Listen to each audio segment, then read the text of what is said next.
आतापर्यंत 1,60,000 निवासी व्यावसायिक व औद्योगिक घटकांचं पुनर्वसन आणि पुनर्वास आपण करणार आहोत।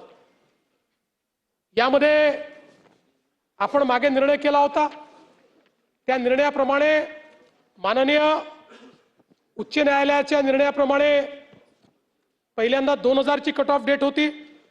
मग आपण उच्च न्यायालयाच्या निर्णयातून मार्ग काढला आणि 2000 ते 2011 पर्यंत आपण गेलो।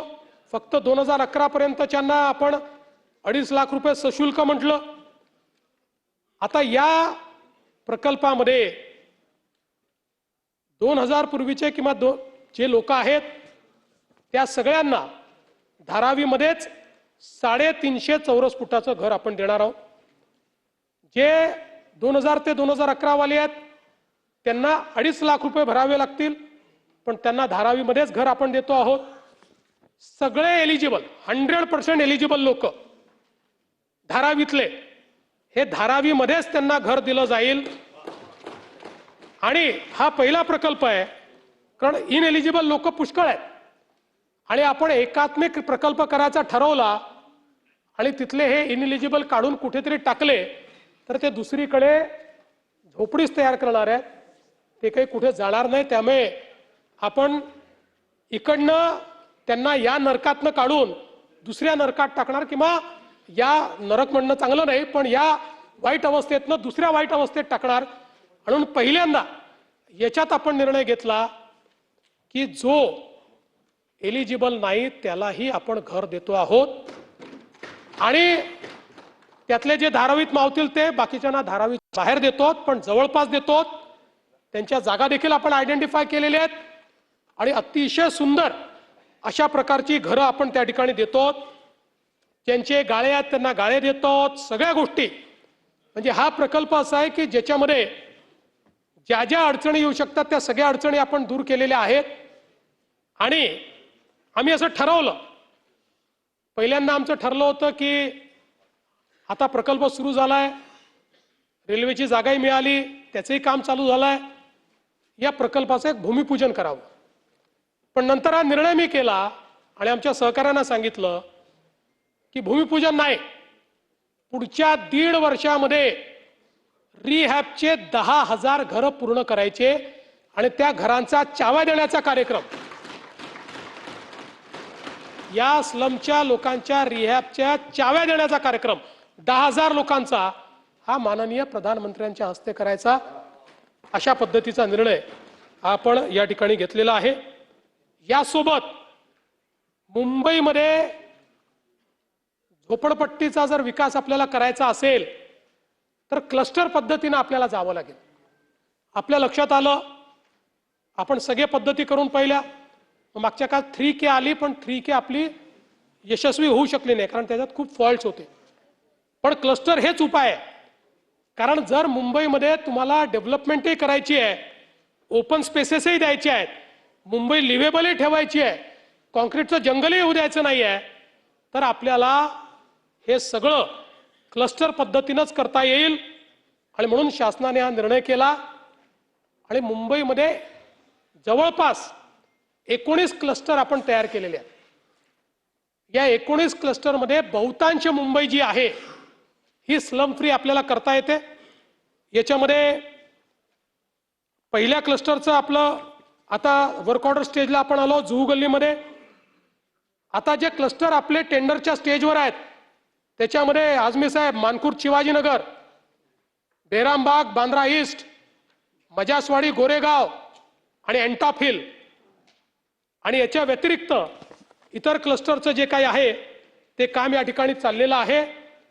म्हणजे मोठ्या प्रमाणात समूह पुनर्विकासातून हे जे सगळे आमचे झोपडपट्टीत राहणारे लोक आहेत त्यांनाही रिहॅब त्या ठिकाणी द्यायचा आणि कॉन्क्रीटचं जंगल न होऊ देता काही स्पेसेस या त्या ठिकाणी निर्माण करायच्या, अशा पद्धतीनं हे काम आपण या ठिकाणी हातामध्ये घेतलेलं आहे। मुंबई महानगरपालिकेने काही बेस्ट प्रॅक्टिसेस सुरू केल्या आहेत। विशेषतः मुंबई महानगरपालिकेच्या ठेवींच्या संदर्भात खूप चर्चा होते, त्याच्यावर नंतर येतो। पण या ठेवीची जी गुंतवणूक आहे तो एक बिझनेस आहे. त्यामुळे यातही पारदर्शिता आणण्याचं काम आपण केलं आणि मुदत ठेवीची गुंतवणूक ऑनलाईन प्रणालीने आता होईल. बँका बीड करतील. जो सर्वोच्च व्याजदर देईल, म्हणजे ठरलेल्या मेजर बँका आहेत त्या, कुठली बँक नाही, जो सर्वोच्च व्याजदर देईल त्या बँकांना त्या ठिकाणी या ठेवी मिळणार आहेत. याचा फायदा असा होतोय की आता जे व्याजदर मिळतात याच्यामुळे जे काही लॉंग टर्म व्याज आहे त्यात जवळपास 250 कोटी रुपये जास्त महानगरपालिकेला मिळतील. माय बीएमसी मार्ग तक्रार निवारण प्रणाली तयार केली आहे की ज्याच्यामध्ये तक्रारींचं कार्यक्षम व्यवस्थापन, सतत निरीक्षण आणि विहित मुदतीत निराकरण करण्याचा प्रयत्न आहे. व्हॉट्सॲप एक चॅटबॉट तयार केलाय, 1916 ची हेल्पलाईन तयार केली आहे आणि ज्या तक्रारी समाज माध्यमांवर येतात त्याचंही केंद्रीकृत संकलन, वर्गीकरण, परीक्षण आणि निराकरण या संदर्भातली ही एक व्यवस्था आता मुंबई महानगरपालिकेने तयार केली आहे. त्यामुळे कोणी तक्रार केली तरी कुठल्या ना कुठल्या लेवलला त्या तक्रारीचं निदान झालं पाहिजे. आणि एवढंच नाही तर तक्रारदाराला आपला अभिप्राय देखील नोंदवता येतो. तक्रारीचं निवारण झाल्यानंतर त्याला विचारलं जातं की तुम्ही किती मार्क द्याल, किती गुणवत्ता आहे, वेळेत झाली का. सगळं काही एकदम चांगलं झालं असं मी म्हणणार नाही, पण ही जी पद्धत आहे या पद्धतीमुळे खूप मोठ्या प्रमाणात त्या ठिकाणी फायदा होणार आहे.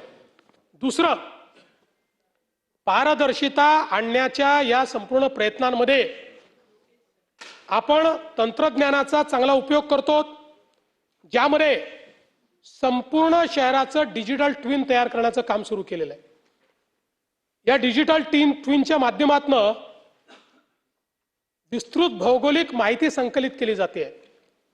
500 चौरस किलोमीटर क्षेत्राची एरियल फोटोग्राफी, लायडर सर्वेक्षण, 3300 किलोमीटरचे टेरेस्ट्रियल लायडर सर्वेक्षण, 900 किलोमीटरचं मोबाईल लायडर सर्वेक्षण आणि 360 डिग्री पॅनोरामिक प्रतिमा संकलित करून 25 चौरस किलोमीटर क्षेत्राचे बॅथिमेट्रिक सर्वेक्षण.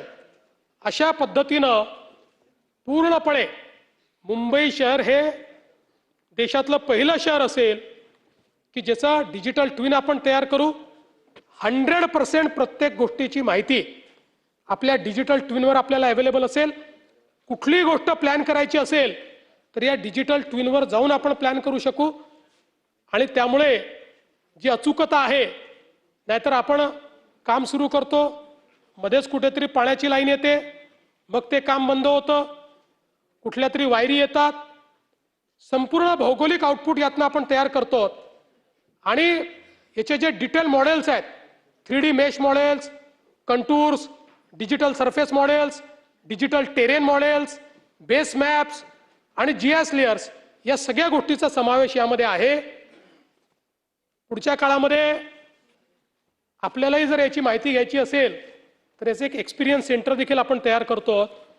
त्या एक्सपिरियन्स सेंटरच्या माध्यमातून कोणालाही जाऊन हे जे डिजिटल ट्विन आहे याची माहिती आपल्याला या ठिकाणी घेता येईल. यासोबत आपण मोठ्या प्रमाणात या ठिकाणी सिविट ट्विन तयार केला. सिविट ट्विनचा अर्थ काय आहे? आपल्याला माहिती आहे की महानगरपालिकेमध्ये बिल्डिंग प्लॅन अप्रूव्हल हा एक अत्यंत महत्त्वाचा विषय असतो. मागच्या काळामध्ये आपण संगणकीकृत प्रणाली आली ऑटो डीसीआरची, त्यातल्या त्यात मुंबईची प्रणाली चांगली आहे, पण त्यातही ह्युमन इंटरव्हेन्शन आहे. म्हणजे तुम्हाला ऑटो डीसीआरही करावा लागतो आणि प्लस फिजिकली पण सबमिशन करावं लागतं. आता ही जी प्रणाली सुरू केली आहे 100% AI आधारित प्रणाली सुरू केली आहे. आता ही प्रणाली 24 तास उपलब्ध आहे, कारण त्याला आपले जे AIचे एजंट्स आहेत यांना काही रात्री झोपावं लागत नाही. त्यामुळे 24 तास ही प्रणाली त्या ठिकाणी आहे. यामध्ये 12 AI एजंट्स आहेत जे बिल्डिंग प्लॅनच्या सबमिशन